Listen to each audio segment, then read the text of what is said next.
All right, Sonny. All right.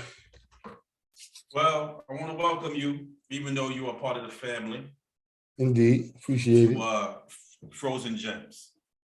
Now, Frozen Gems is basically about nostalgia of, pictures that's based around your life. And we're just going to chop it up, man. Get to know Sonny. Because, I know Sonny. Right. But I don't know Sonny. I know what you mean. You get what I'm saying? I know. So, this is the first one that we're doing. So, we're working out the kinks. But first and foremost, what's your name? What's your real name? My name is Taj, T-A-J, like the seventh wonder. It means crown in Arabic. It's not short for nothing. Not short for nothing. My dad named me Taj because he didn't want anybody to give me a nickname. And I had a thousand nicknames. My grandmother called me T-A-J. She used to spell my name to the day she died. T-A-J, I need you to go to the store. T-A-J, pass me the salt. Anything. T-A-J, who's your friend? Face. What's Face? Everything is T-A-J. So I had 1,000 nicknames. Wow, that's a blessing. So you grew up with your moms and your pops? Grew up with my moms and my pops separately, but still together, you know what I'm saying? Us as a family, me, my dad, me, my mom type thing, my sister, my dad, it wasn't no distant thing like that. And you guys grew up in Flatbush? You was born in Flatbush, or did you migrate from the Caribbean or whatever? No, I was born in Mount Sinai in Manhattan, 1976. Oh, you was born in the bougie hospital. Yeah, I was born in the bougie hospital. And how did you end up being born in that hospital? My mom, most people from Brooklyn are born right. in my mom is from Brownsville. My pops is from Marcy. So on some Brooklyn, they both born and raised in those places. So I think my dad lived in Harlem. They was semi going out of town. That was their flex over there. So I guess they had an apartment there. Somebody had an apartment there. It was back in Crown Heights, but for whatever reason, I was born there. Wait. Sorry. I don't want to. How much information are you allowed to give me in this conversation? Let's go with it. So you said that they was moving around out of town. What do you mean? Well, not out of town, but moving around, as far as that was they, how you young, 20-something, they was from Brooklyn, they went to Manhattan. You know what I'm saying? That was their out of town flex, kind of, so to speak. You know what I'm saying? They was in Manhattan with it, but I think that was prior to me. So when I got here, I think it was frequenting them hospitals in them areas, and for whatever reason that day, I got to find out. I know the time I was born, everything, but now that you ask that, why the hell was we in Manhattan? And I came home where I lived at, even from the hospital, was downtown Brooklyn, Park Slope. This is old Park Slope though. This is glass on the ground Park Slope. This is John Jay. This is gang violence. Right. This is Red Hook, Gowanus in the middle was the slope, Sunset to the right. This was a different thing. And I came to the bush and we came to the bush 82 or something like that, 83. That's when I came to America in 82. Right. I think Reagan became president around that time. So if you could describe your moms, are they Caribbean? Or are they American? My dad's side is Caribbean, Barbados. Shout out to Barbados. Shout out to Barbados, definitely. Everybody, my grandmother by way of Panama, so a lot of them speak Spanish. A lot of them have Panamanian documents and lived in Panama and all that. You know how that goes in times there. That generation, that's how they did it. My mom is American. My grandparents from the South. My grandmother got some Native in her. No slave blood in my family, not that I know of. You know what I'm saying? From where. What? Yo, all right. So I have a friend who mentioned that to me. I'm guessing you did your history. Right. Do you know that there's no slave blood? I'm not going to say no slave blood, right? Because I don't want to disrespect and say, that's a bad thing. Yeah. Sorry about that. Sorry about this idiot. I don't want to say disrespect, that was a bad thing, right? For somebody to be a slave. It was slaves in all different cultures. But I say that to say because I know going back to, William Cooper, which is my grandmother's grandfather, I don't know where his grave is at right now, that, he was a free man, 1889 or whatever it was. And they had 120 acres that, are still up in North Carolina, that's still there. They all buried there. My cousin that just died in Houston, that's my age, they're a little older than me. You know what I'm saying? He's buried there. Like, my family got land. So that wasn't, when I say slave blood, if it was way back, because they had that up there. They had that. They still got that. You know what I'm saying? It always baffles me that a lot of women had control over it too over the years. And it's certain things on the property, like different liens and like little loophole rules that make it so like we can't even sell it. I can't even be like, yo, Face, you want to buy 6 acres? You know what I'm saying? Because I'm like, but how did a black woman in the early 1900s, late 1800s even know to go to the courthouse to do this? Like, I don't even know this right now. I got the internet. So that's why I say that. It was just the thinkers. I know it was thinkers before me. I know it was Bodman before me. Yeah. You know, there's somebody like, yo, listen, don't do this and don't do that. And everybody was thinking. Everybody was. She might have been she might just have been a lady who knows, I think, she probably saw the mistakes of people before her. That, and I think there was just the people they was moving with. It was a lot of little black towns and little, I won't say cities, but little enclaves and stuff that it was thriving going on. So that's my mother's side of the family. My father's side is Barbados, coming through the Caribbean. First family, one of the first families to live in Marcy Projects when they opened. That's my grandparents when they came here. So that's how they had the big mansion crib in Marcy, 556 Marcy Avenue. So it's interesting. You have that Southern history, and then you also have the Caribbean history. Right. But you seem to, it's like you have, would you say your Caribbean history is just as big as your American, or is it more? I think it's just different, probably just different parts of me. Probably just different parts of me. How did that make you different from anybody, like from the people that you knew that you grew up with? Honestly, it probably didn't make me much different just because I grew up in Flatbush, honestly, because everybody was like, you know what I'm saying, like from different places. So, you know what I mean? Like I could relate to, English face, Bayesian face. I could, you know what I'm saying, Puerto Rican service, Guyanese pop, you know what I'm saying? Like I can relate to everybody just like they can relate. We always had somebody that was somewhere, and we always had jokes. So listen, we gonna know about each and everybody's detailed cultures, and it helps. That helps. So at some point in time, they met. They were, Harlem, Marcy. Yep. And they ended up in Flatbush. They ended up going. My mom, they separated. My mom came to Flatbush. My pops went to Connecticut. He's in Connecticut now. Okay. He was, weekend warriors kind of thing, back and forth. He come down. He's a Brooklyn dude. He always had different jobs and businesses and hustles and grinds. So he was always back and forth. So it was, it was regular. Just you, or you got brothers and sisters? It's me and my sister. I got 2 sisters and 2 brothers. My mom got me and my sister. My dad, we share my dad with everybody else. Yeah, because I don't, those are my, they're all my siblings. That's just the breakdown. But like my mom is like a mom to them too. So, you know what I'm saying? That's why I say our clique is tight, you know what I'm saying? So, my older sister used to live with us, so, So I want to share this picture with you, and I just want you to just describe this picture and the moment. I'm not sure who the people are in the picture. All right. So this would be. All right, that's my sister. That's my older sister. In the middle is my older sister. That's Shane. Shane is in the middle, and that's my mom, and that's me at the bottom. That's you? That's me. Oh shit! So like a little Rasta kid. Yo, you know what? Wait. All right, let's start again. That's your mother on the top. My mother, yes. And that's your sister in the middle. That's Shane, my older sister. Yep. And then that's me at the bottom. And I keep saying Ma because there's another picture with I think Nadia, my younger sister, is in the picture. But that might be before Nadia got here actually. So that's me, Shane, and my mom. Now your sister looks like Angela Yee in this picture. Does she? She would laugh at that now. She's very Angela Yee looking in this picture. She would laugh at that. So your mother looks like she has I don't know, based off this picture, very strong, loving Black woman. Yep. type energy is what I'm getting from this picture. Yep, Brownsville, Black Panther.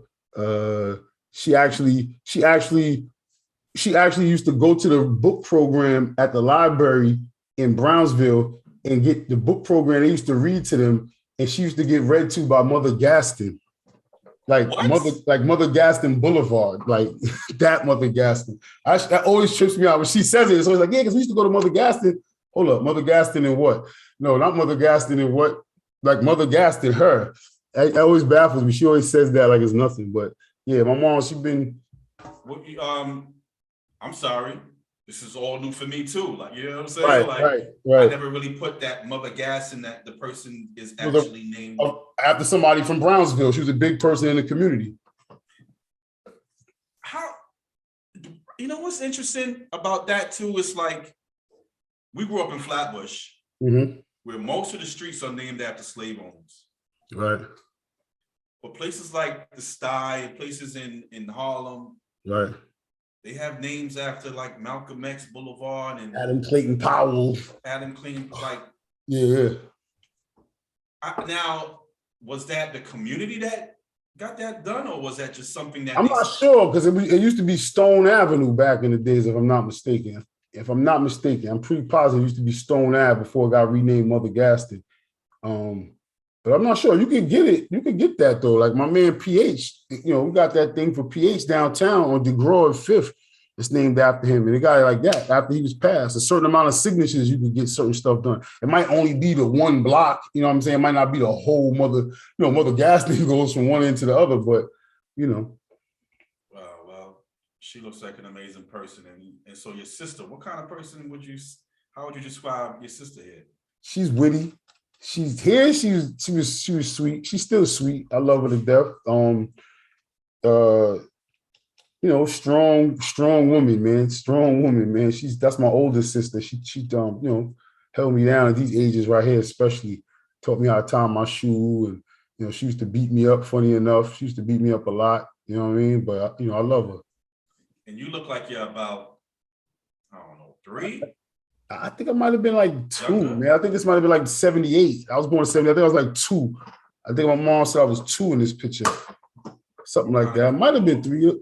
I think I was like 2 though. I remember them that was the shitty braid era for me. I had a lot of pictures with the shitty braids.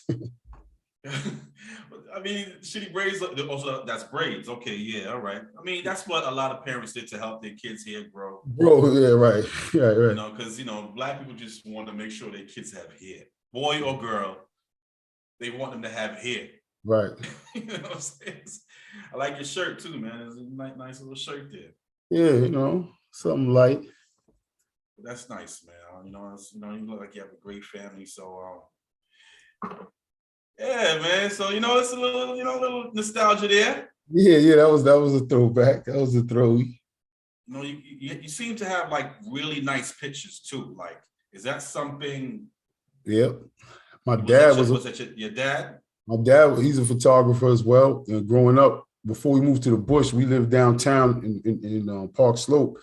He had a dark room in the house. So he used to print pictures all the time. So he always has cameras. And my mother has like a whole bookshelf for albums with mad pictures. And my dad in his house is the same thing with mad pictures and frames. So I definitely get having a lot of pictures, honestly, from them. That's dope, baby. You're a photographer yourself. I got 1,000 pictures just like them. Albums, I got shoe boxes, I got boxes in the laundry room, I got files, I got memory cards, I got a lot of pictures. I think the first time I really was introduced to you was like through photography. Like I met you through Bugsy. Right. Then you was doing photos. You was actually, I think I was seeing your pictures all over the place. Right. Prior to actually communicating with you on a regular basis. Like, right. You had the black and white, very sexual. Yeah. It was new. It was black and white, new art photography, really. I was always going for the shadowy artsy thing. The black and white thing came as like a signature in some. That's a whole nother thing. But yeah, the black and white thing came in, and that was like my signature shot. It was black and white, everything. Wow. It was a challenge. It was a challenge. It's dope that you took that that skill that was passed down from your father? Was that natural? Did it just happen, or was it like? I mean, it's funny because I always have cameras, like the pictures that you see from No Strangers all over that I have. I always had a camera. It's always funny because people always say, they'll say, how you always had a camera? I always had like a disposable, remember the disposable cameras? I would have one in my pocket. I was always just take pictures. And over time, I just took pictures, but I don't know what kicked it to, I'm not really sure. Like I started shooting more and more. I started shooting different things and getting more requests for weirder things and different things. And it just started evolving, really. It just took a thing of its own. Then I had like a photography beef, and then it turned up, and it was just, it was. What do you mean a photography beef? It was weird. It was weird. Yeah, it was weird. A good guy I know, good guy too, man. Solid dude to this day. It was a misunderstanding over some pictures or the objective of a picture. And, my picture was looking like, I guess he felt like a picture that he would take, so to speak. But it was, like I said, it was photography beef. I'm from Flatbush, you understand? So when you call another man to call me about a picture that you feel some way about, I kind of get on some Flatbush shit. So it was like, what? Listen, you call me about what? Like, what are you calling me about right now? You'll tell the nigga about it. I'm gonna call him now. It was one of them. And then I was like, you know what? I'm gonna shoot in black and white forever. And you'll never mistake my work for nothing else. Cause it was a thing like his shorty or somebody was like, oh, look at your shot right here. And it was my shot. And he felt some ways like, that ain't me. That ain't this nigga Sonny, blah, blah, blah. And all that transpired, as corny as it may sound, as a creep. No, it's not corny. I understand it. I remember I used to make flyers, back in the days, and I did this party called Single Dating Taken, right? Mm-hmm. Single, you had to wear. People's like, oh, single and dating is the same shit. Whatever. I don't give a fuck. It just. Nah, I was going to say it sound catchy. Single, dating, taken. So single, you had to wear black. Dating, you had to wear red. And taken, you had to wear white. That's hot. That was the theme of the party. How'd that go? That sound hot. It was dope for a minute, and then somebody else did something in that world. Like they didn't call it single dating taken, but they did the color feed. Wear this color and wear that color. And I remember reaching out to dude like, yo, bro, this shit looked like, he was like, yo, I've been doing it. And I was like, I felt stupid at the same time because I'm like, I don't know. Sometimes. You feel like you jumped the gun maybe or something. I might have jumped the gun, but that's still your intellectual property. Exactly, bro. Yeah. Exactly. And, I think you stopped doing it after that too. So I could have been right. If you stopped doing it, you might have been. I could have been right. But yeah, it was called Single Dating Taken, man. I used to know. It was cool. But I really, from your conversation, it sounds like you got, all right, you said you used to have cameras in your hand and all that. Right. But obviously I feel like your dad used to make sure that either he had it around the house. You know what? It's those things like we raise our kids and you tell your kid to do something and they don't do it, but then the stuff that you don't tell them to do, they do. So he never told me to take a picture. He never said, oh, but I guess like you're saying it now, it's probably just because it was always around. It was nothing for me to click. You remember the old cameras? I knew exposure and aperture and shutter speed from that time. So, I knew, so it was kind of just made sense to me. Everything just made sense. And it was quiet. Photography was quiet to me. That was what always drawn me to photography. It was always a quiet thing to me. Like I don't have to, it's just quiet, man. In my head, it's just quiet. It puts you in a certain space. You felt like, did you need that from a young youth? You felt like you just needed that space to be in your own head? Like, no, not really. Because as a youth, even to this day, I still always run my mouth and shit like that. But like, it's just like at that time to create, I could just close one eye, open one eye. It's a subject in front of me, and that subject is probably sitting there quiet or not moving, and it's just that vibe. No saying nothing. The other 93% of communication is nonverbal. Like we just kind of communicating. So I think that was, that always kind of drawed that to me. And then with the nude factor, it was always a thing for me because then it became like a rush to be like, all right, cool. We're going to shoot the whole 2-line, or we're going to shoot outside in the snow in the middle of Empire, butt ass naked, or, trying to pull that off was always a thing for me too. So. That's dope, man. So young Sonny, the same Sonny who we saw earlier, in the picture, what kind of kid was that? Like, how would you describe that kid at that time? From that little guy right there? Yeah. My mom always says I was a funny kid to a certain point. So I guess she always said I was really funny and silly. So I guess I was funny and silly to a certain point. I don't know what that point was. She always laugh. I always feel like I'm still funny and silly, but she always says, "You used to be such a funny kid." He's a funny kid. What about this kid? What about Yo, this kid right here? Peace to the God. What about this kid right here? That kid. What age was this? I might have been like 4 right here, maybe.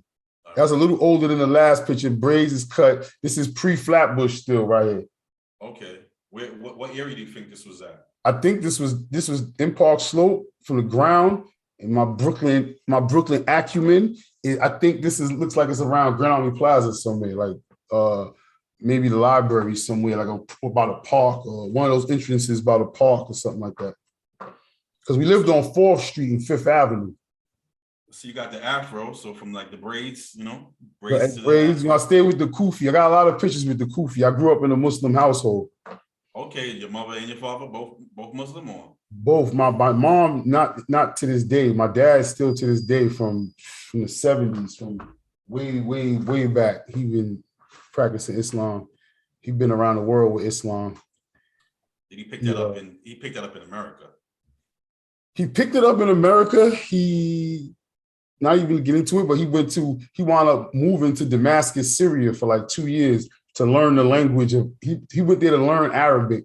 And he went to my pops is like Indiana Jones. So he does a lot of traveling and a lot of schooling, and then work and then traveled in school back in those times, right before he became a teacher. So he went to Damascus just to learn Arabic, the University of Damascus. He signed up like a student just to learn Arabic. He literally went there and went like in the dorms and food plan and whatever kids did at the school, he did at the school. And when his time was up, he left and came back without the degree and came back to the States and got a degree. So that's the kind of guy he is, but that's the kind of Muslim he is too. Very, very dedicated. So you was raised Muslim? I was raised in a Muslim household, yep. Were you Muslim? Are you Muslim now?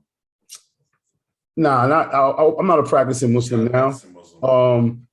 I actually was raised Muslim, and like my mom started getting back into the church, and like my stepdad, who's my dude to this day, still with my mom and all that.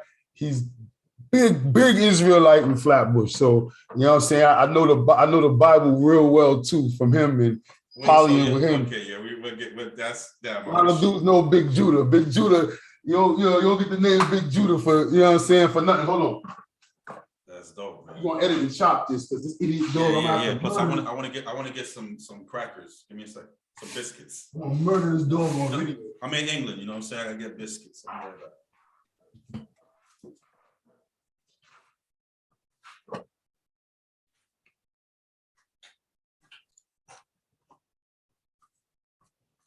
Go, sit down.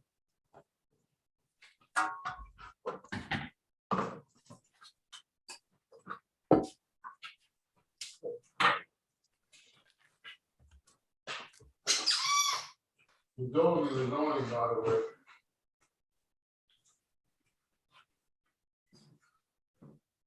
You heard?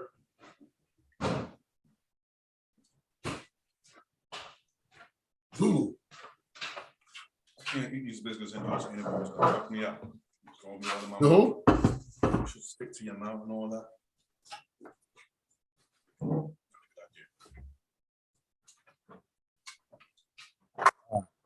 I need to get something to drink too.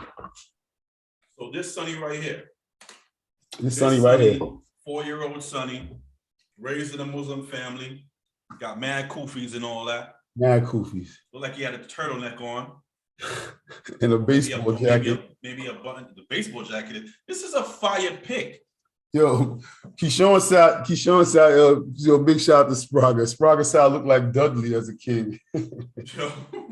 from different strokes. No, this is a great picture. And it's like, I really respect the people like you and there's a lot of people who grew up in it. What's the photographer, Shabazz? Baz. That's another low key influence too, because he lived down the hall from me. He always had a camera. He always had a camera. I always wonder, people like Shabazz, and I think he knew. I think he knew what he was doing on the objective, but I don't know if he knew It would be so big. He it would did be know so the big. objective because Shabazz thing was always catching us in our natural state. Shabazz thing was always our natural symmetry. He was big on symmetry. I don't know if you can peep that in his pictures now, but if you Really? notice people's poses, he was always big on the you'll be two Yeah. boy with one girl right here in the middle. The symmetry was always that. So he was all he knew what he was doing, and he was a solid dude too. I really can't think of anybody else who has done what he's done. Nah. I mean, there's more people to come because there's people still shooting right now. Yeah, I mean for that time, for that specific Right, time. no, he got that. Like anytime I search a picture and it looked, and you already see the look, you're like, damn, that looked like some Jamel Shabazz shit. Like Yeah, I think I even saw a picture that I saw of people in Harlem, these kids standing in front of a car. It looked like it might have been before his time, but I think I heard it was his picture anyway. that's all he used to do. He was a CO too, so he used to leave from the block and go to Queens, and he used to work the night shift. So he used to be on the train, just taking pictures on the way. But not just taking pictures. He was the type that's going to check you. Like when Shabazz come through, the beard goes down, the weed goes down, whatever you're doing. So he wasn't really on that type of time, them times, but the cursing, everything goes down. He gonna ask you, your face, what's going on? How's your mom? Everything good? Yo, what you ate today? Yo, y'all brothers all right? Yo, everybody's safe out here? Whoopie woo, police, all that. And and he was solid like that. Always solid like that. That's dope. At least that picture, that's a great picture. Every time I see that picture, I'm like, that needs to be like an album cover. Which one? That one? Yeah. Thank you, bro. It needs to be like an album cover or some shit, because There's a sequence of those pictures too. It's one with me with a stick in my hand, just holding a stick right there in that same spot. My dad used to take mad pictures. There's mad pictures from that sequence too, so it's definitely an album cover in there somewhere. Okay. Yeah. Appreciate that. So, that's definitely a frozen gem. Yeah. It's a frozen gem. Every time I see it, I'm like, this is an amazing picture. And I just always think about your father at that time, and his vision. Like, but I have the same thing. Like sometimes I could just be walking. I'm like, well, this would be a fire ass picture. You take it, and it's a fire ass picture. But only you can see it though. Yeah. At that light, at that time, at that earth rotational spin, only you can see that shadow in that staircase at that moment on Earth right now. Yeah. You know what I mean? That's what I love about photography. That's what's dope, is because it's fucking frozen gems. It's frozen gems, baby. All right, let's see. Let's speed up a little bit. Let's get to like a little older time in your life. I like this picture right here. This is a good one right here. And I already could tell the location, but I'll let you tell the story.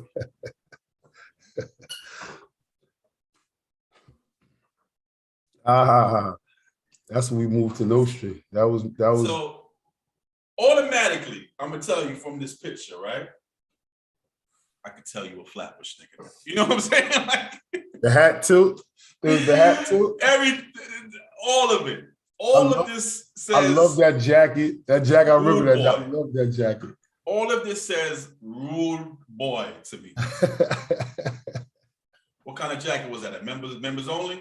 I don't remember, man, but I remember it had like a hood, had a zipper right here that had a hood that came out. I don't know, it was just real for that time. I don't remember what it was, but that was my shit, man. You felt like I see you got the now let me ask you about the jeans. Did that happen on purpose, or was that you playing around in the dirt and got your knee ripped up? Probably got the knee ripped up playing around in the dirt. It's funny you mention the jeans though, because on Nostrand, when I first moved to Nostrand, they used to call me TAJ, the tight ass jeans. They used to always say my jeans was tight. So it's funny you bring up the jeans. It's a little tight at the top, a little loose at the bottom. And it was Lee's. They was definitely Lee's. Shout out to the Lee's. My mom was going to Reading, Pennsylvania them times getting the Lee's. at the outlet. So I had what's it called? Franklin Mills? the other one, Reading, Pennsylvania. Reddings? Reading, Reddings. yeah. So the old people go, yeah. The Lee outlet. Is that your pants kind of folded or did you have like something under your pants, or is that your socks kind of like? That's a him. My mom sewed. She went to Fashion Institute of Technology. FIT? Yeah, she stopped going, raising us and all that. She switched over, but her thing is always sewing and all that. So that's probably a hem in my pants. She always hemmed our pants just to get them bigger so we grow. She could take the hem out type. You know how it go. Yo, and another thing, my favorite is those sneakers. Like, I wish those sneakers were available right now. I never was a fan of the Velcro joints. My mom fire right now. Which is fire, son. Nah, my mom used to get the Velcro because I was bad with the laces. I used to let them, drag and mash up and all that. So I used to have to get those. The Kangaroos are the only ones I liked that had the Velcro. What about the Lottos? Well, the Lottos had laces. I had a pair of Lottos with laces, but the Lotto had the Velcro Lotto patches on the side. So they had you can switch it. Yeah, you can switch the thread and all that. That was fire. They need to bring that back too. Yo, when we was in like 4th grade, that was like the most fire year for sneakers. That's when Lottos came out, Diodoras, Elite, you know what I'm saying? Air Force Ones came out around them times. I remember it was mad sneakers out. Pony, there was Sauconys, Etonics. There was no Etonics. Yo, at that, and it was all at that one year that it was so. I always remember that because I remember a couple of years later, as I got older, I could just say, "Yo, I want these sneakers and these sneakers." You know what I'm saying? Like the flavors was dying down, and Nike started dominating. You can, Nike just came and just like, did they eat up those companies? Is that what happened? Like, I mean, Diodora and them. I seen a hot pair of Diodoras the other day. I was going to pick up. Word, Diodora had these too recently. But I seen some. I seen Asics. Sorry, I haven't seen Elise. I saw Asics. Yeah, they got an Asics. They got a couple of Asics stores out here at the mall. But yeah, this is definitely Nostrum, man. This is Nostrum, probably like 84. This is this is Sprague building, right? Yep, right across from Huddy. Right across 2501. 2501, Nostrum. What age? Oh, sorry. We didn't even talk about the rude boy hat too. Yeah, my grandfather, he liked them. There's like a captain sailor hat or something. Had like the captain sailor hat. He had like the little rope thing in here with the little bead on the side. My head was always kind of big, so it was always puffed out more than I wanted it to be. But that's how you tilt it then, Rude boy. Got the little rude boy style going on. I don't know where I get the pose and all that from. It's just so classic now. Looking at it, like who the hell did I think I was? It's like I got a toy in my hand. Like I don't even know what that is in my hand. By the way, there's this app. I'll send it to you later, where you can upload these pictures, and it would clear them up. Yeah. Send that. Now it might make your face. Sometimes it messes the face up a little bit, and you start looking like a different person and shit. But you'll know if it's the right, if it looks right or not. Right. This is a print too. This is a picture of a print in the album. Yeah, it's dope. So this kid, what age? I'd say like 8 maybe. Yeah. Something like that, maybe. It was 76. So that's 84. I'd say like 8. What was this kid about? What was this kid right here? Loved hip hop. Picture, first of all. Huh? Who took the picture? I think my mom. Okay, so your mom she was taking photos too. She was taking photos too. We always had little cameras on deck, the little disposable joints. She would just put them in the Genovese. They had Genovese right there on Nostrum and L. Yeah. You know what I'm saying? Yeah, so she would go right there. And but yeah, this was them times. I don't know. As a kid, these times, I always say now I was ahead of my time though, because I used to skateboard. I was into skateboarding and I was into DJing. And they used to always make fun of me for that. You know what I'm saying? I used to always be on my skateboard, they used to say TAJ, tight ass jeans. And then you forward, and it's like the coolest dudes, you know what I'm saying, was the skateboarding DJ tight jean wearing dude. I can't believe they called you TAJ for tight That's ass Sprague. jeans. You know who started that? Sprague, all day with that. TAJ, tight ass jeans. And he's amazing, that guy. Yo. Because that's perfect. Did it? Hold on. Did it bother you though? Back then? We always it was fam over there. I'll get it back. You know, I'm a silly nigga, so you know I laugh. It was funny though. You can't. How you not gonna laugh with that? Like you know what I mean? Like I wasn't one of them. Shut up, stupid. That was funny. That was a good one. And then it came like you know Frankie. He come along. If the Spraga ain't there, then it's yo. So your jeans is mad tight. Yeah, and then it starts. Yo, so you know he called him tight ass jeans. That was a conversation. There's something, but you mad fat. Now we going back and forth, and you know. Frankie, Nordstrom veteran. Yeah, so that's how even how I started coming outside. They used to say the tight ass jeans, and then Frankie used to be like, "Yo, why you don't come outside?" I'm like, "I don't know. Like, what the fuck is y'all doing outside?" You know what I mean? And then, you know, I was like, "Yo, we had tight ass jeans. The shit probably affected you on the low. The shit probably bothered you on the low." Nah, as soon as he said that, I came outside. I was like, "Yo, I'm going outside." My mom was like, "You good?" I was like, "I'm good." And I went outside. And from then, I was outside. I was off the porch right there, tight ass jeans and all. So you came off the porch, and what would be what school you was going to at this age? I was still going to school downtown. I went to school, elementary school. I went to PS 39 in Park Slope. That's the oldest school in Brooklyn. It's a landmark. It was 100 and something. Yeah, it's a landmark. It's only 3 floors. At that time, it had like 2 rooms on each floor. So then I went to junior high school 51 downtown on 5th Avenue. It's a school, it's a gifted school. You probably heard of it, William Alexander, but it's downtown. Actually, they have photography and drama. I wasn't in photography at that time. I was in drama, acting, and all that. It was a school for the gifted. Nah, you know, it was junior high school. I had to pick. Just put you in. Nah, it was a gifted school. I had to, you know, we had to sign up and go and, you know, go through the motions. It's still a prominent school right now. It's hard to get in that school now. At that time, I lived right there. The stars and the moon aligned, and I got in. It was drama and photography. So this is probably them times. I went to sleepaway camp too a lot. And that's how I got into the nature thing and loving outdoors and camping. So I used to go to sleepaway camp every summer around these times, like till I was like 13, 12. I used to go. And by that time, 12 and 13, it was the ATG. I couldn't wait to get to ATG because ATG was the adventure training group. And they was like teenagers, like you feel like the big man, you know what I'm saying? Yeah. You would do different stuff than the regular little kids at the sleepaway camp. Like you would go camping with rafts in your book bag, and you know what I'm saying? Like it was just different, like camping with 6 matches and no girls, right? It was girls at the camp. ATG didn't really have much girls, but that was at a time you wouldn't really want to mix it. We was going to girl side at these ages, humping and doing all of that. So could you imagine at 13? That's what I'm saying. I didn't make it to 13. I probably did like 12. I started playing basketball, and because we was big on ball on Nostrand, a lot of sports on Nostrand. So I was doing a lot of sports. Right across the street. Yeah, so everybody came to that park. When it snowed, we played football in that park, and we go to J Park. The show out. We always came deep. Nostrand we was deep.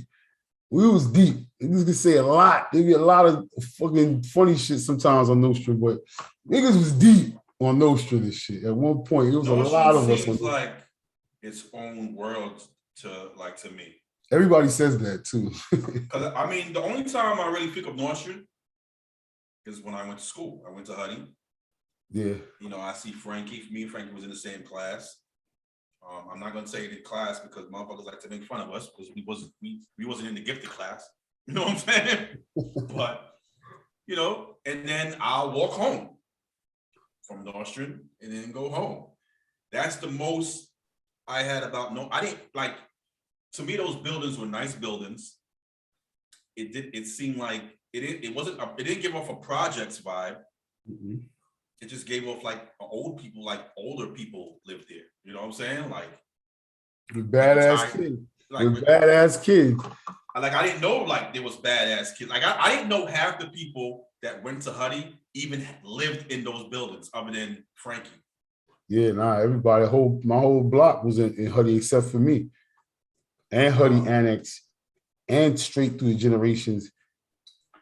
Shout out to Huddy. Yeah, that was this guy. He was definitely a sleepaway camp guy. He had a lot of fun, learned how to swim probably around these ages. You said you was a DJ? I used to have turntables. What type of music? I still got records. I got records here now. I got records at my mom's crib, hip hop records, all kind of records. You was mostly into hip hop. Yeah, scratching. All my records had band-aids on them and little marker prints. I could, listening to the, let my tape rock to the tape pop type joint, listening to Red Alert, recording it, trying to do the same thing he did type of joint, mix master and all that. It took me a while to get into hip hop. Took me a while. I was a straight reggae kid till like Crush Groove came out. I mean, with the reggae, first record I bought was Crush Groove. Nah, my first hip hop record probably would have to be. I remember my cousin deaded me on a Salt and Pepper joint. I was in Richmond. I got it in Richmond, and she deaded me on that. So I'll have to say it would be like my first hip hop joint I bought. But hip hop, reggae too though. Like I grew up with reggae in the household, especially calypso, all kind of. My dad is crazy with the music. His music game. Red plastic bag. Yo, Pops is wicked with the music tunes, man. He was DJing. That's dope. I didn't know he was into that. Yeah, big time. Dudes remember that DJ Chosen one. And that was your name? Yeah. Yo, and my joint used to be step away from Rakim, Eric B and Rakim, step away from Frozen, stiff as if you're frozen, dig it to the brain as the rhyme gets chosen. I used to go crazy on that. Oh, because your name was DJ Chosen. I used to go crazy on that. That's fire. I used to my first real record that I liked was I bought the Crush Groove album because it was like the thing to do. You know what I'm saying? The movie came out, you gotta get the album. But my first song that I really bought that I liked as a rap song was Big Daddy Kane. Oh man, it was Big Daddy Kane. Let it roll, get bold. I just can't hold back and forth. So the man was sold with control the effects of what the heck rock the discotheque and yo, that shit was hitting, son. Yeah, you gotta work out to that song. Yeah, that song is upbeat. That's a good song. I gotta put that on my playlist. Around that's 88. Around that time, though, like I said, we had a lot of music in the crib, but around that time, like I fell in love with reggae though, heavy. I can't really say it was just a lot of that to do with being in the bush. I always felt like because I knew about reggae and how reggae stayed, how it moved, I always felt that I felt like I had the upper hand on it. That's what you asked earlier. In that regard, I felt like that. I feel like, okay, everybody downtown, when you go to little school parties and shit like that, they don't know when this song come on. I'm about to dub their backside off right now. Like, they're going to wonder what's going on, how he know what's this tune. You know what I'm saying? I remember what year Cabin Stabbing came out? That was around them times.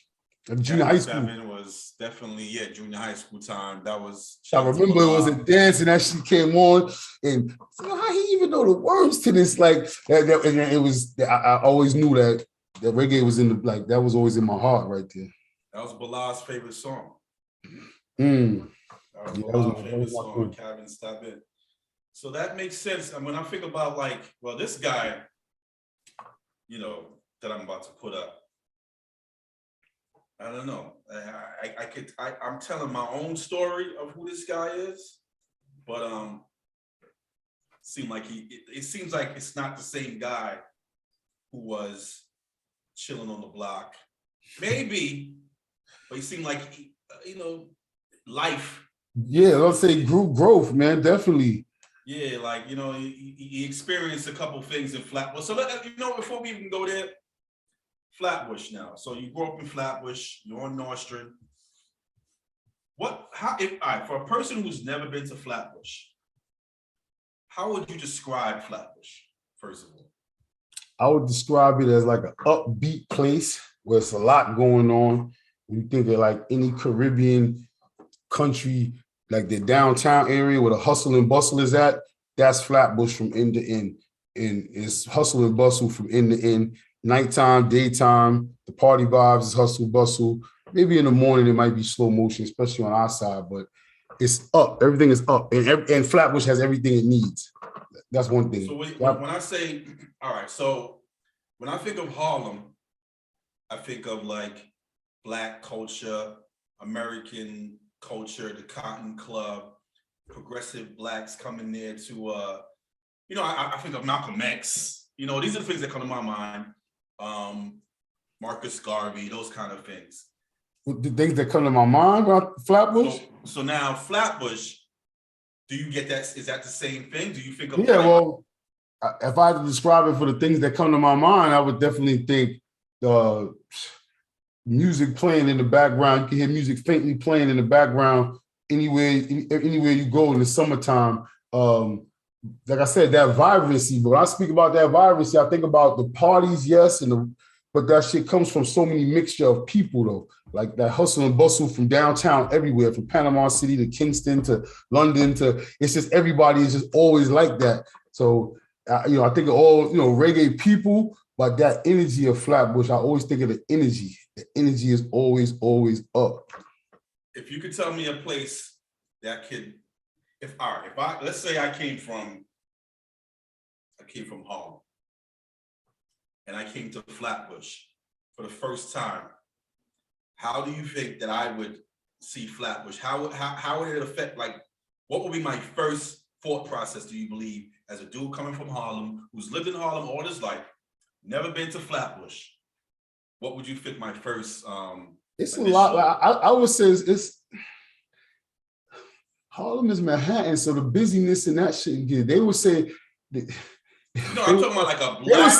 They would say we was mad hood. I know they would say that. I know in Coney Island, the impression in Coney Island, when I went to school in Coney Island, they used to always think that everybody in Flatbush knew each other. And their main impression of Flatbush from the outside in, they used to always be like, y'all niggas be mad deep. And I don't look at it like that. They always say that, but when you think about it though, that's kind of what I'm explaining though, because every corner you go to, we could be on the corner of Nostrand and Jay. Get to the junction, there's niggas on the corner of the junctions. Glenwood could be dudes at Farragut. It's going straight down Nostrand, Foster, straight down Newkirk. Every single D, straight down. It could be every cut. It's gonna be a pack of dudes. It looks from the outside in. It might look like what the fuck, but Newkirk dudes, no Avenue D dudes, no Foster dudes. So for us, it makes sense. It's just, I think that. But that's what makes it that I keep doing this because it's just so, electric. I've heard somebody mention there's like Flatbush, because the more I travel and, you travel, we go around different places, especially like in the South.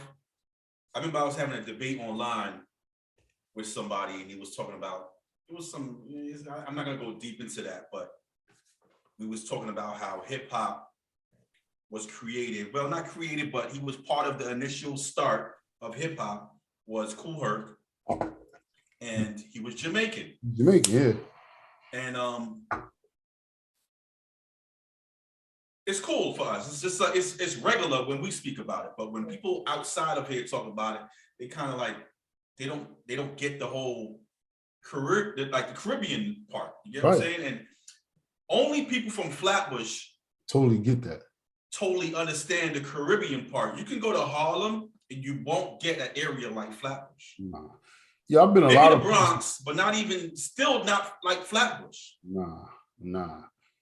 It's nowhere like I've been a lot of places. There's no place like that with that much of that culture rich, from the food to the just everything. Like I said, we got everything there. You could dress yourself in Flatbush, eat in Flatbush, party in Flatbush, go to school in Flatbush.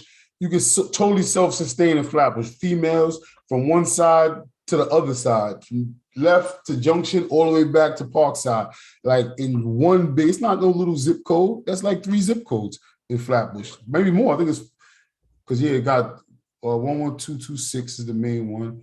11210. Then you got the one that's on Utica that covers over there. It's about four zip codes. And coming up to me, when I think of Flatbush, I would say, the culture was driven by like Jamaican culture. You get what I'm saying? Like Flatbush was really based around Jamaican culture, meaning like the music. Right. Most people listen to reggae, and from the fact that people listen to reggae, the language started to sound Jamaican. So people would be like, you know what I'm saying? We would just talk, even if you was from Barbados, Guyana, Trinidad, Haiti, Panama, you would have a Jamaican influence And then people, that's why they used to always say, even in what was that song Bounty Killer did with Wyclef? A Haitian shot to man, they blame a Jamaican. You know what I'm saying? Because everybody assumed everybody was Jamaican. Yeah. From Flatbush. But not knowing that, no, it's Yeah. Barbados, it's Trinidad, it's many different cultures, many flags, different food. I mean, there was a whole point, to be honest. Shout out to the Haitians who got shit locked down, but there was a good time when you wouldn't know that a person was Haitian. Yeah. You would think they were Jamaican. Mm-hmm. And they would ride, but they would ride with it too. To me, until Wyclef came out, there's a lot of people I didn't know that was Haitian until Wyclef came out. When Wyclef came out, I saw dollar vans that used to have big flags, big Haitian flag. I'm like, oh, I'm like, okay, you know what I'm saying? But it was still all love, you know what I'm saying? But it was just, I didn't know. Not that they didn't say, they made, because like I said, the language was still Flatbush. Like Flatbush. It's a Flatbush language, which is mixed up with West Indian. I think about people like Mouse. It was Mouse. Like Flatbush. That's Flatbush. That's what Flatbush. That's the type of shit that Flatbush kind of breeds. Like every Mouse. Like you know what I'm saying? Like how is that even example? How is that even possible? He's straight. I remember. Listen, not even to go to that story, but me and Mouse was playing in the club. You know, Mouse, shout out to Mouse, who was playing on Prodigy. Mouse was on the mic, and I remember this girl staring at him like in amazement. She was like, I mean, like a deer in headlights, just staring at Mouse. And I'm like next to him because, you know, I gave him the mic, he was on the mic. And I'm just standing there like, yo, he doesn't even see this shit. Like, she is like in amazement. So that's why I'm saying Flatbush, you know, it breeds a different type of person. So that's why I want to get to this picture right here, and you can tell me who this person is. And you know, let's see who this guy.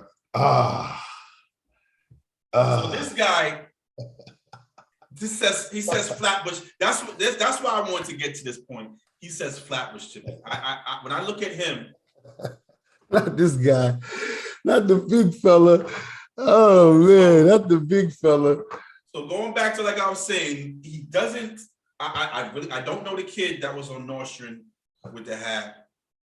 You know, you said he was a good kid playing ball and doing, you know, educated things, going away and going to cabins and shit like that. Right. I don't want to judge.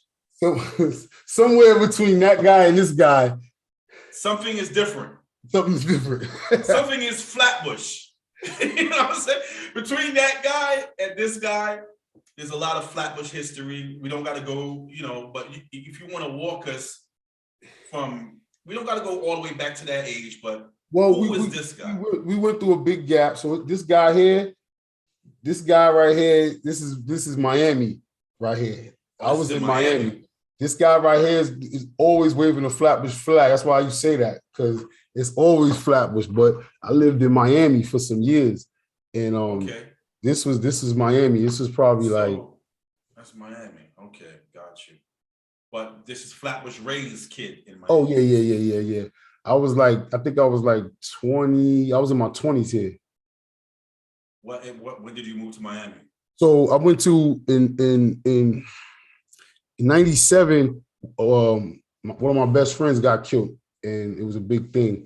And I just had to get my head right, and I moved to Virginia, right? So we went to Virginia, and that's when I was out in Virginia with Suleiman. I bumped into Suleiman on the Humble, Sindred, Flatbush. Oh, shout out to Suleiman. Yeah, everywhere I go, so it's Flatbush. So, you know, we was out there, and we got into some things, and things started happening nice, Flatbush man way, you know what I'm saying? So it was just the same thing, you know what I'm saying? I kind of got in some trouble out there in Virginia, and I was like, you know what? I don't want to cut you off, but I have to cut you off because I feel like you're right. It feels like the Bible. You know what I'm saying? Like we went from Christ, from this age to this age. Now, you don't gotta give too much of it, but what the kid that was sitting on in front of the building, right? What happened from his life from that point to this point? If you could kind of just I sum it up I mean, dog, like this guy right here, is two kids. Right here is got in trouble in a couple of states. But no, sorry. How though? How did it become that kid that was in front of the building to this guy who was getting in trouble in states, to Virginia, to his man got? Was it? No, man, I don't know. I always wonder that. I guess environment, obviously. Environment plays a big part. The things you want play a big part, and how you choose to get to it. And at that time, like I said, like we were just saying, coming from Flatbush and coming from New York and knowing what I knew, and then going out of town and applying at different places, on every level, whether it was getting a job, whether it was the streets, whether it was business, whether it was entrepreneurial, whatever it was, it was from the bush. It was from that vibe of 1,000 dudes here, 1,000 dudes there, 1,000 dudes there. So eventually you kind of accelerates once you go out of town, to me at least. So 1,000 dudes there, but you're not. I'm giving this right here is for someone who doesn't know anything about Flatbush, right? Right. So there's 1,000 dudes in the corner, but what are they doing? I mean, it's not that dudes is really. Is it a drug? Are drugs heavy in the community at this time? Drugs was everywhere. Every corner is pretty much the same thing. Like, it was nothing really to do. So if you got 3 buildings here and 3 buildings here and 3 buildings here and one intersection, and this is the store, I'm going to the store. I bump into you. We start talking. The next person come to the store. They start talking. 3 dudes might get something. They might be going to get an L. They're going to go right over here and smoke the L. So now it's 6 dudes right here. Now 2 other dudes come. Somebody starts shaking some dice. Now these 4 dudes is playing dice. 2 people jump off a dollar vantage and see the dice game. So that's how it accumulates. So now 4 hours later, you got 20 people on the corner. Somebody got a little speaker out there. The guy at the corner store. So it's really a social thing, more or less. You know what I'm saying? From the outside in, it might seem like something else, but it's really like a social thing. And in the mix of that, you might have dudes that's, scheming on the next meow or the next jokes or the next come up, or, somebody might be busting heads, making sales or whatever. So, So you jumped off the porch, like you said before. Your mother let you outside. Right. Frankie was like, yo, come outside. Blah, blah, blah. You started coming outside. The first time I smoked weed was with Frankie. Me, Frankie, Rodney, and Gianni. Damn, I got a picture right here of all of us too, on the corner right here too. I can't move this thing. It's on the picture, but yeah. And I didn't realize they even smoked. I was like, yo, how y'all even smoking? I was like, yeah, I'm down. That was the first time you smoked. So Frankie, so long story short, it's Frankie's fault. Nah. This guy right here was. Nah, I definitely ain't gonna say. No, I couldn't say that because Frankie used to always say this at an early age. He's like, yo, dog, we wasn't supposed to be smoking weed like that. Like, we used to smoking like big man weed. He used to always be against it. Like, he was the one pulled Don. Like, he always, I'm not smoking today, yo. I'm not smoking. He was that guy. So I could definitely say that about him. But yeah, this guy, from that time to that time, man, a lot happened. To sum it up, there was a lot of deaths. It was more the deaths, I think, affected me more than the trouble. It was a lot of people close to me got killed, man. Dallin had got killed not too shortly before that. When I first moved to Miami, I was with Dallin in service in Virginia, and we was in the trenches, and he wound up getting killed. I went to Virginia because my other right-hand man had got killed. My dude got killed in North Carolina. All this was happening out of state. Like, dudes was in different cities, different states. This was after Freakniks. This was after the Jones Beaches. This was this guy Daytona Beach. This is all those festivals. This guy. All right. So he was chilling here, though. He was chilling here. He was chilling, but I'm gonna just point out my own little things that I will automatically assume. What you go ahead and assume? Let me see. Right. And I don't know if you was ready for. I don't know if you're ready for like. You know what I'm saying? I'm ready for it. Dead. Based on this picture, the one thing that grabs me are the eyes, right? So the eyes changed. the eyes have shown me that you've seen a lot of shit, right? Your eyes show some sadness in it, or some a little bit of darkness, or a little bit of something in there. You know what I'm saying? It's not the same. It's the same Sonny from with the hat, the kufi. It's the same Sonny in front of the crib. But I can tell, maybe I can't. Maybe it's the picture. Also, you got your shirt off. It's a whole vibe going on. No, but dark is a good adjective for that.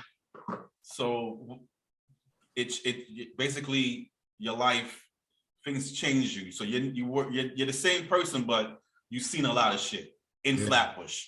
Right. A few places at this point. Yeah. So, all right. So now let's get to this guy. So this guy is in Miami. You done saw a lot of shit. You're standing in the crib. You got the, I see you got the blender in the back. What kind of blender is that? I don't even know. I'm looking at the what's the shit? What's it? The ones everybody had. I forgot the brand names, bro. Not Oyster. Not Oyster, but Oyster would be a good one. Right. Oyster would be a good one. You got the oven, classic oven. You know what I'm saying? A lot of people got that. This was definitely in the hood. This is the hood. What's that? Is that a fridge behind you? Yeah, it's a fridge and a mop leaning on the fridge and the garbage. Is this your house? This is I had just I had just met my wife. I was with my wife at this time, but now we weren't married though. This is like 03. It's like early 2000, I want to say. So you should just walk around with your shirt off. Is that the energy you had? This crib right here was like 20 miles from the Florida Keys, bro. I was in the bottom last exit 1, as they say, in Miami. At the bottom, Florida City, Homestead area. This was in Florida City, actually, though. So it's hot, man. It's fucking hot. It's always hot. So that trend, I mean, you seem to be a guy that could adjust to his area pretty easily. Is that your environment? Is that? Yeah, always. What about the people that you were around? Like the people that you met, your friends and the people out there, did they adjust to you easily too? Like did they? Yeah, people always loved me, man. I always had love. I never really had beef, man. I never really had a lot of drama. I never really had, even in times when I got in trouble, I never had, never got cut. Well, I got cut, but it wasn't like that. It was from a fight. But I always got part of me. Hold on, mute my shit. I always pretty much got along. So Florida, I was good in Florida, man. Florida, I was home. Florida, I think saved me because Florida, I didn't get no more trouble. Florida, I wasn't selling. I might have sold some weed or something like that, but I didn't get in no trouble in Florida. Florida inspired me. Florida, it was a big change in my life. So this guy right here is definitely, this guy right here is the reason why I get it in now. So that's good. So you left, you had to, you did it. I mean, so the darkness was there, but you were in a better location. So it's like, I was good, but that observation that you see is on point though, because there is a difference in that guy, and it is the things that he's seen. So, that's a good observation. This time was I struggling? I don't really remember, but I don't think so. I know that in Miami, I just never, it was nothing that was negative for me. It was always good for me in Miami. Nothing negative.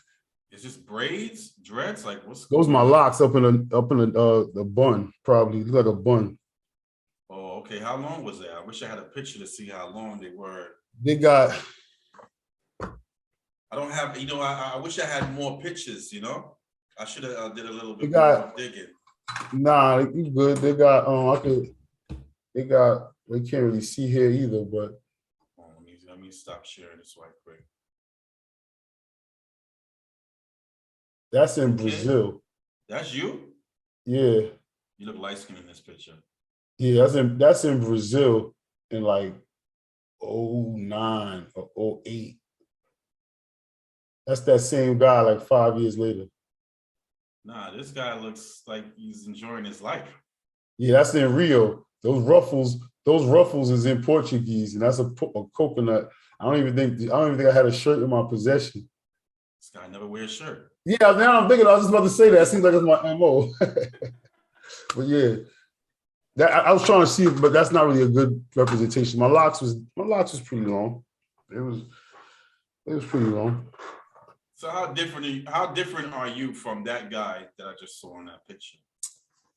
That's the same guy, a little more fine-tuned, because that guy, that was actually the beginning of Sunny Winters. Actually, I started a company called Sunny Winters Concierge in Miami, and Okay. that was, people used to call and be like, speak to Sunny. I'm like, who the fuck is Sunny? There's no Sunny. It's just the name. I want to live a sunny winters. In my head, it was Miami.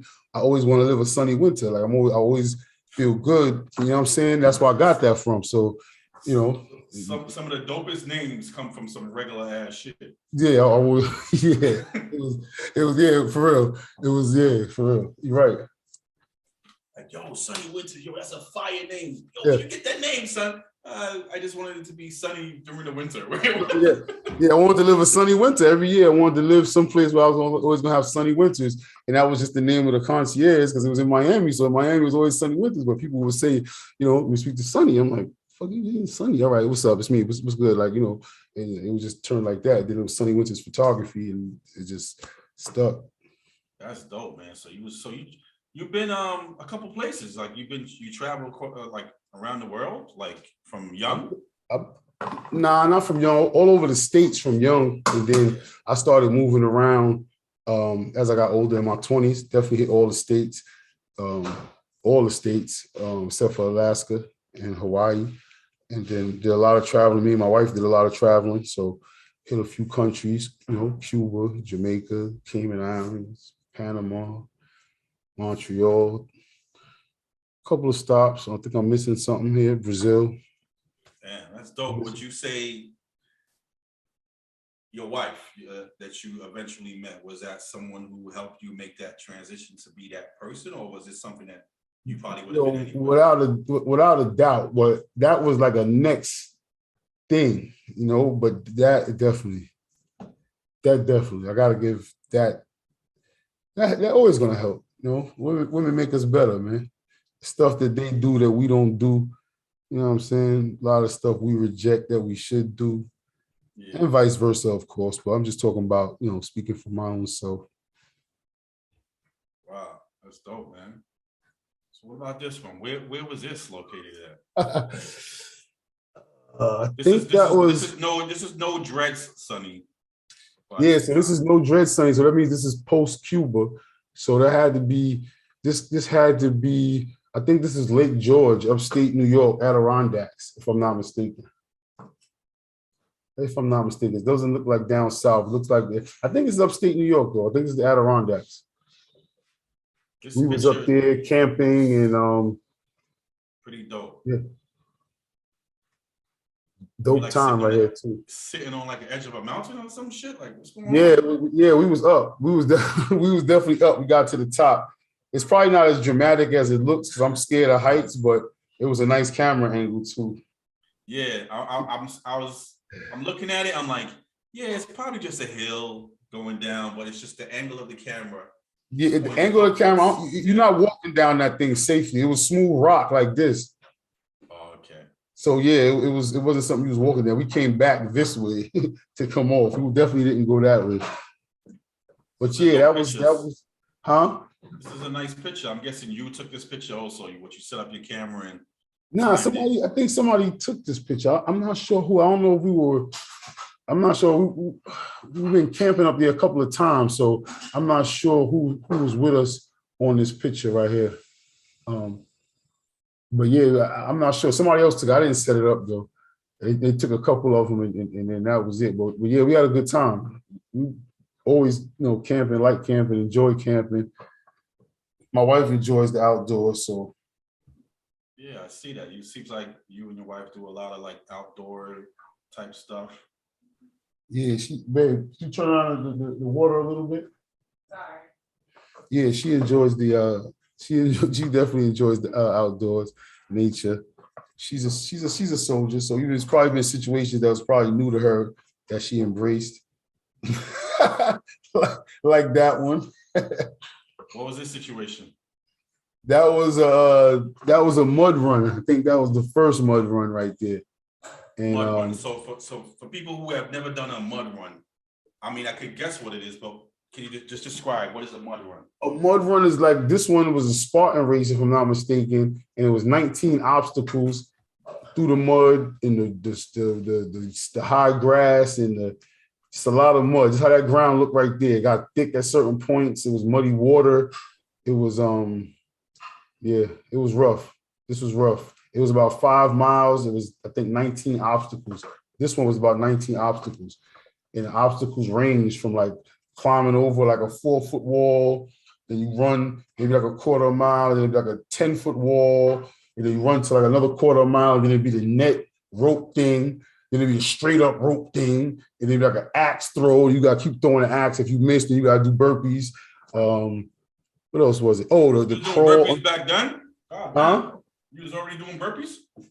This is why I got put on the burpees right here, because we was training for it and we would run and just do burpees because they told me that if you don't do the obstacle, you got to do burpees. So we was like, all right, cool. If I can do 25 burpees, I can get around it. And that's when I realized that Navy SEALs do burpees. And I started watching all the jail videos with dudes in these cells doing all kind of crazy burpees.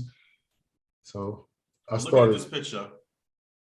You know, sometimes it's just when, the camera catch a shot at the time. But your wife looks like she's fine. You know what I'm saying? Like she's like, yeah, just walking. Really? In the picture, her face doesn't look like it's a struggle. You look tired. Really? In this picture, your face is more. Her face is. I remember exactly what was going on in this picture too. What was going on? She was pissed. And I was running my mouth, probably trying to tell her, like, I think it was at the end, actually. So I was running my mouth, like, nah, we good, you did that, like one of them kind of things. So my mouth was open because I'm definitely running my mouth. And she really wasn't saying nothing for this whole. After we got out the gate, I think this is the one, though. I think this is the one. We don't look too dirty, but I think this is the one when the starting line started. Boom, they did the thing, and we ran. Yo, bro, it looked like it was mud. And like we ran and we was like belly button deep in mud, like out the gate. Like there was no pump fake, and then we had to do the rest of the race like that. So she was pissed out the gate. Like we crawled on our chest under barbed wire. We crawled on walls sideways. So she was kind of. I'm guessing this was your idea. Yeah, it was my idea probably. So we used to use the race though to kind of like stay in shape. So that would be like. The goal would be like, okay, we're going to, let's just say Jamaica, right? We know we're going to be in Jamaica. The shirts is off, bathing suits is on. So we would use that as like, okay, from January to May, we're going to do the race in May. We're going to go to Jamaica in June. Because by that time, we're fresh off the Super Bowl run, you know what I'm saying? Jordans? Huh? Those are not Jordans, right? Nah, those are some Nike Air something. There was some running sneakers. They got left out there. Got a picture with the sneakers in the mud. You just left them? They was too bad to bring home. Yeah. My wife was working for Nike at that time too. So we had sneakers in abundance too. So that's dope, man. You guys go trekking and stuff like that. It's a good thing. Yeah, we had fun. It was fun training. She was definitely pissed. This is just so these pictures I have here just looks like the Sonny who it's good. He had a good time in his life. His life, he experienced a lot of things, but things changed for the better. Which I mean, like I'm thinking like when I go back to the Flatbush, it's like I feel like Flatbush is a great place. It's beautiful, you know what I'm saying? It's a lovely place. I'm proud to be from there. There's no place like it. But if you didn't experience it, who would you have been? I'm not sure, man. I mean, could you have skipped that part? Could you have skipped seeing your man get killed, seeing this dude get killed? Probably not. Probably not. I think the main thing is everything was a stepping stone, and a lot of the stepping stones, even those dark moments, are like things to help you change your mind state. Because you are who you are, no matter where you at, you're gonna be who you're gonna be. You know what I'm saying? But your mind state, you almost be like a prisoner in your own head in a way. You know what I'm saying? No matter where you at. I think some places kind of bring that out more in you. You know this what I'm saying? looks like cabin. The kid that used to go to cabins. Yeah, that's the this kid guy. that, just is it's like That's this guy. he came back. He's back. I don't know if this is where it started, but I'm saying like this time frame, it just looks like that guy. Yeah, this is this is on this is on a private beach in Panama, and yeah, this is a good time. So This is a good right? time. Leave him alone, please. This is definitely a great time. So you have family from Panama? They came through Panama by here. There's nobody really still there from that generation. Everybody came here, so that was from years ago. But I love Panama. You were I'm gonna leave surfing? my mark there one day. You were surfing too? Is that Gave it an attempt. I gave it an attempt. I definitely gave it an attempt. Paddle stand-up surfing is definitely more manageable, I want to say. I don't make it far on this board, especially this board. This board really wasn't the proper board for this. This is a short board. Short boards is made for like whipping it and riding the wave. And I'm more of a long board kind of dude and just ride the wave and just cruise. You know what I mean? The good thing about pictures, though, they tell a different story. If you unless you explain it, you know what I'm saying? I would look at you in this picture and be like, damn, Sonny was surfing. You know what I'm saying? Like he's a surfer. He was a surfer at some point in time. But you could have just held the board, took the picture, and threw it on the floor, and then life went on, and you went back to the cabin. Oh no, I definitely had it attached and went out, and I don't know what definition, like what makes somebody something, but I gave it a shot at that moment in time in this frozen gym right here. I definitely was a surfer. That's what I'm saying. I definitely was a surfer in this gym right here. Like and no one can tell you that you wasn't. No, especially at this point because we was on the approach. You see, I still got the shirt on with the wife beater looks like it's something on me, so I didn't get in yet. So in my head, I was about to show out. But you underestimate the ocean and how intimidating it could be, and it's intimidating. It's a lot. It's a lot to think about. It's a lot to manage physically, mentally, visually. You got to breathe. You know what I'm saying? So surfing is a lot. I salute to you guys. Man. Panama looks beautiful. So what are those? These not gazebos. What would they call these? Kind of like a little cabana gazebo kind of thing. It had it was like little umbrellas made out of like tikis, but it was this was I think Red Frog Beach, if I'm not mistaken, was the name of it. And yes, it was right.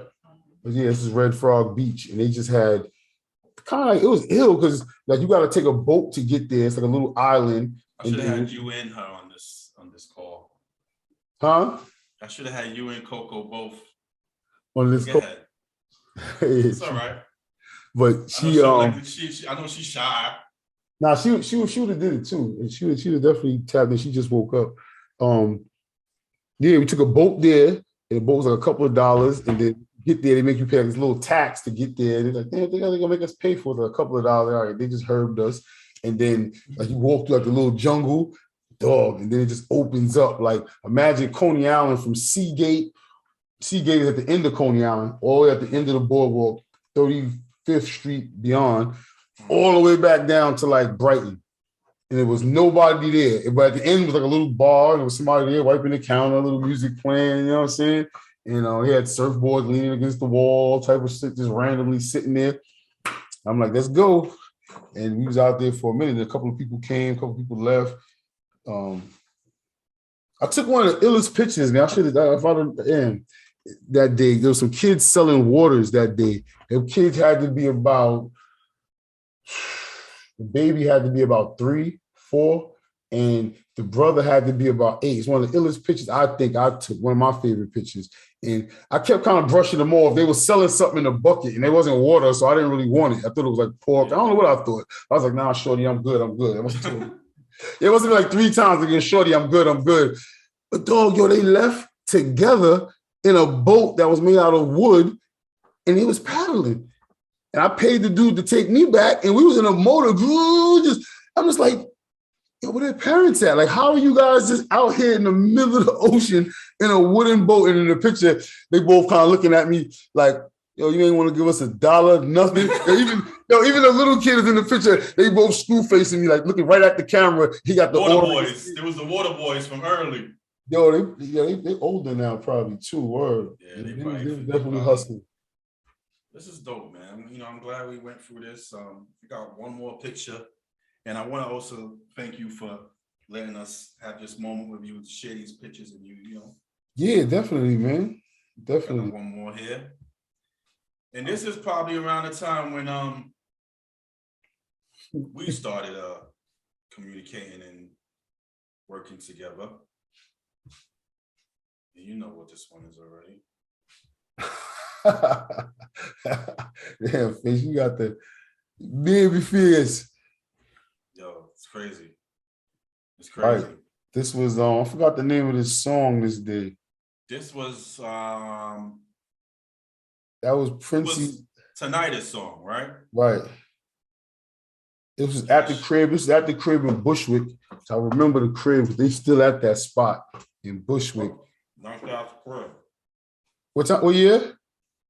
Don't give me the line. Oh no, I thought you called the year.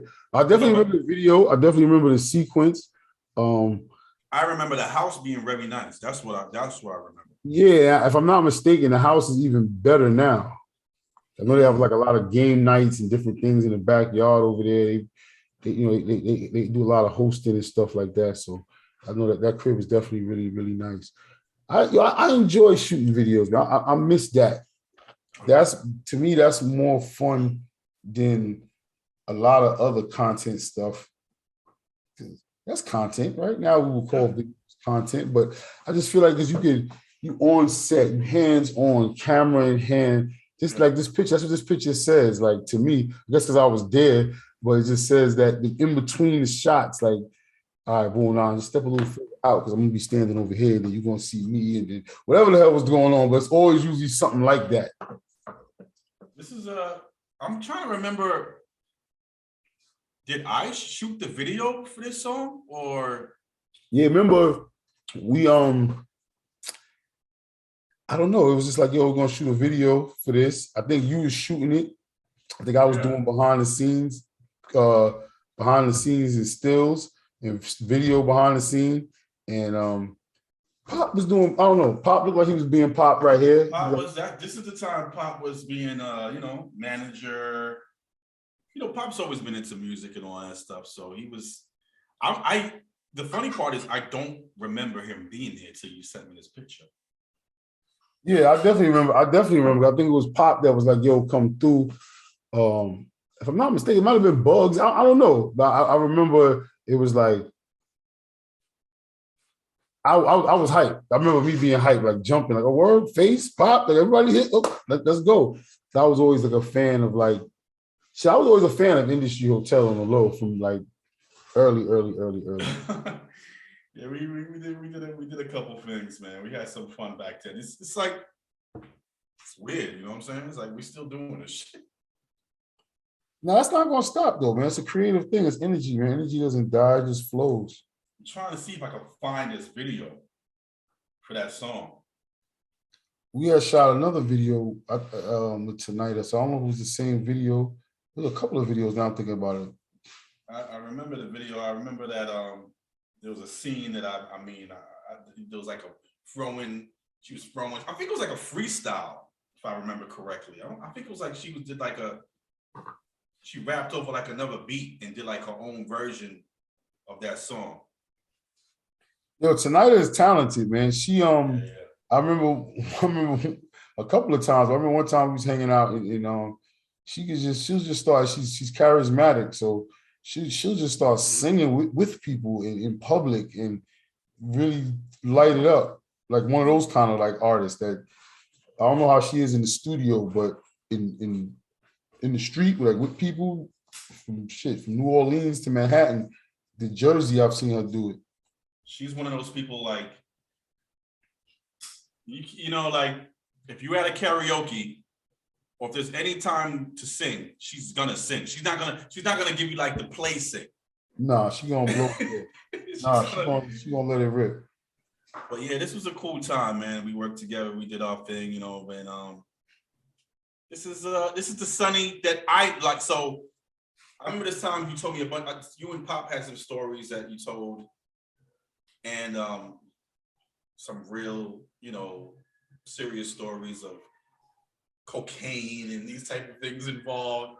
I never met that guy. Right. I met this guy, and I'm happy right. about that also. But you know, it's the same guy though.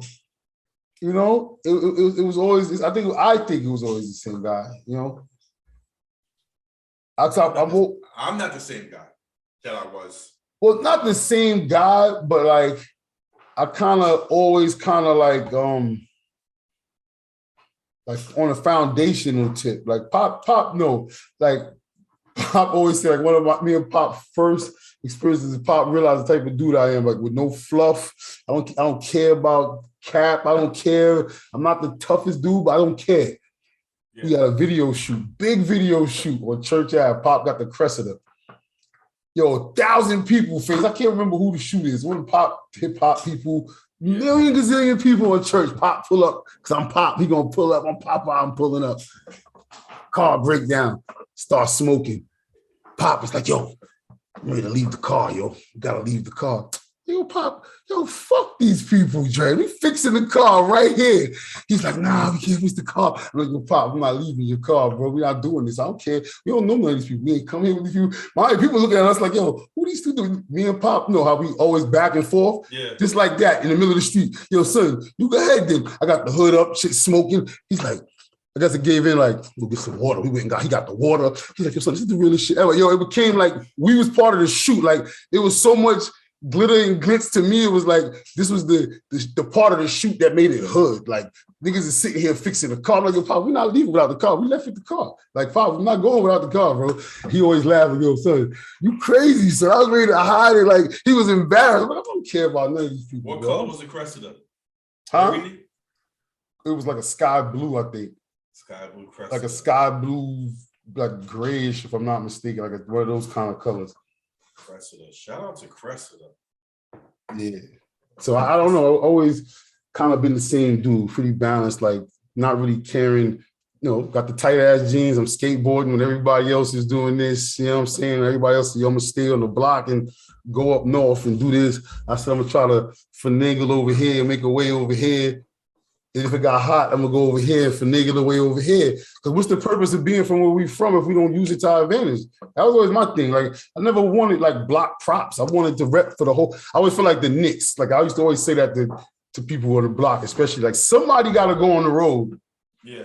Somebody got to go on the road. Got to be a road team. It can't just be the guys that stay right here that just go downtown Brooklyn in a dollar van and come back. So I always felt like that. You know what I'm saying? I feel like.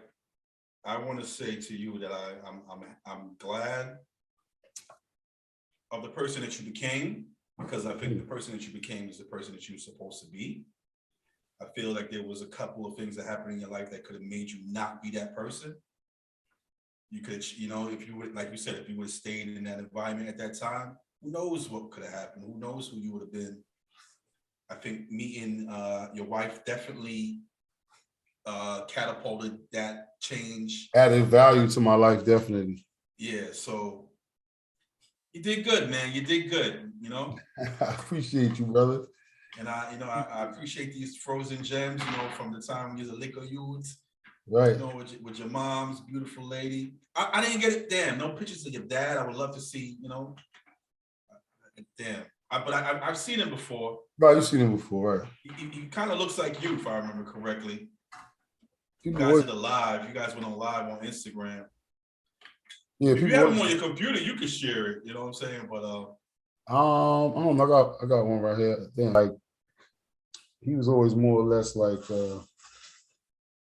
Or go back to this side, yeah.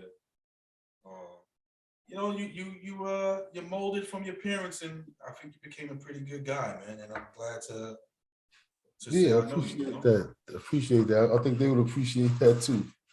and shout out to these frozen gems that you shared with us today. Yo, I appreciate Frozen Gems, man. I'm looking forward to it.